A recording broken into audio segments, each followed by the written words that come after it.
Mga patay po natin, meron po silang sariling Instagram, may Facebook po sila, may YouTube din.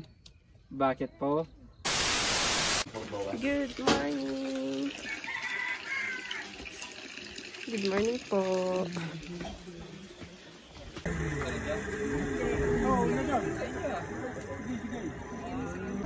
Kunyari masaya! Hello mga babs! So around 9 AM, bumiyahe na kami papuntang Sagada. Buskalan, Kalinga to Sagada Mountain Province is almost 1 hour po. Kaya inagahan na namin magbiyahe kasi may tour pa kami around 1 PM.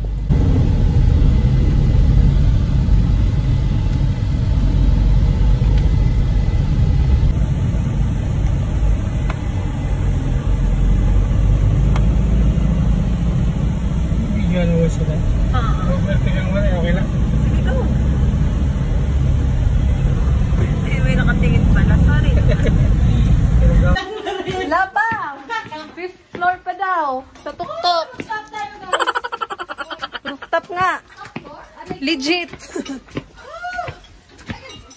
Uy!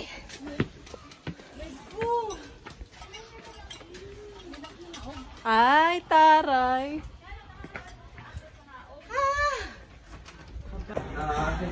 Hi ma'am, good afternoon po. Good afternoon. Welcome to George Guest House. Ma'am, may wifi po ba kayo? Meron po. Walang tayo. 5,000. Naloka. Ang mahal. Bawal po solicitation. Ang sungit nyo naman po. Bawal po nakamaruling. Bawal mga nagsusolicit.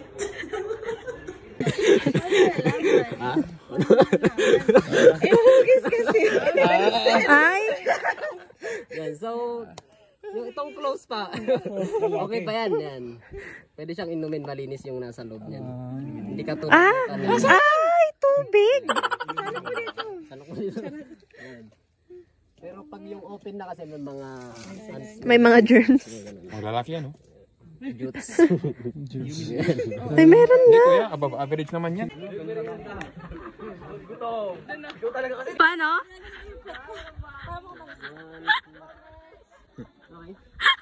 Pwedeng mag-uwi. Tayo ma'am, picture? Ha? Ikaw lang talaga, ma'am. Ikaw lang yung tutok ng kamera. Hanggang sa pag-vlog. Kanina pa nakapaway na. Ay, veterano to. Bitawan mo yung isang kamay mo ma'am, yung dalawang. Oh, taas kamay, isa pa. Dalawang kamay, taas. Lakad-lakad. Sagada. Wala. Yung mga ano dito, yung mga resto, sara na, pasara. Ang oras pa lang 8:30. Kasi inuna natin yung ligo. Dapat Tsaka din yung na naligo. Naging packet pa. Oo. Ano yan? Yay! Finally nakahanap kami ng resto na bukas. Tapos harap lang ng ano namin, ng homestay. Tomorrow.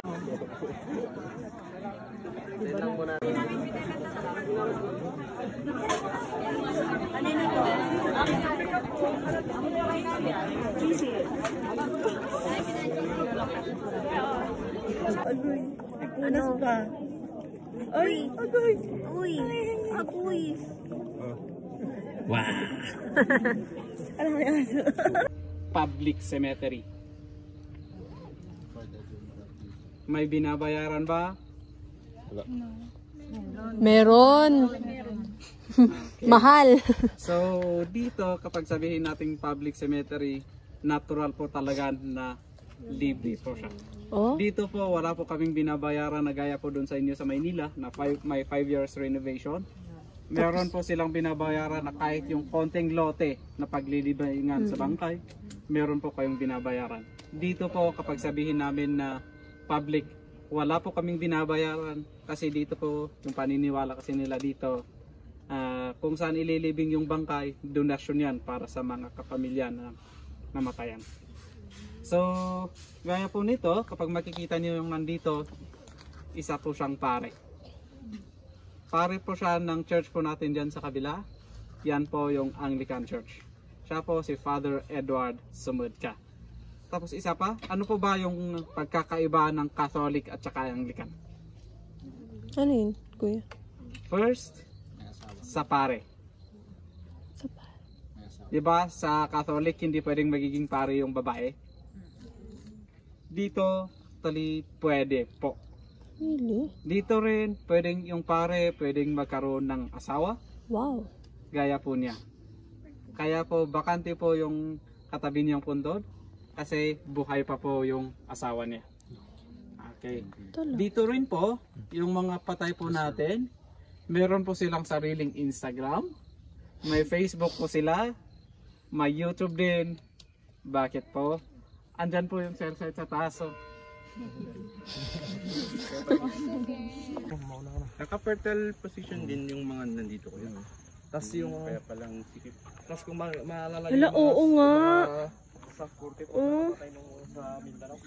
So dito po siya nilibig. May sa 44 din sa amin. Ayaw ata sa Ilocano. Yung dito po, wala din pong sasakyan noon. Kung saan kailangan po nating bumiyahe mula dito hanggang Candon, hanggang Baguio, hanggang Manila para makabili ka na lang ng kandila. Kaya in return, yung ginagawin po namin dito, eto po siya.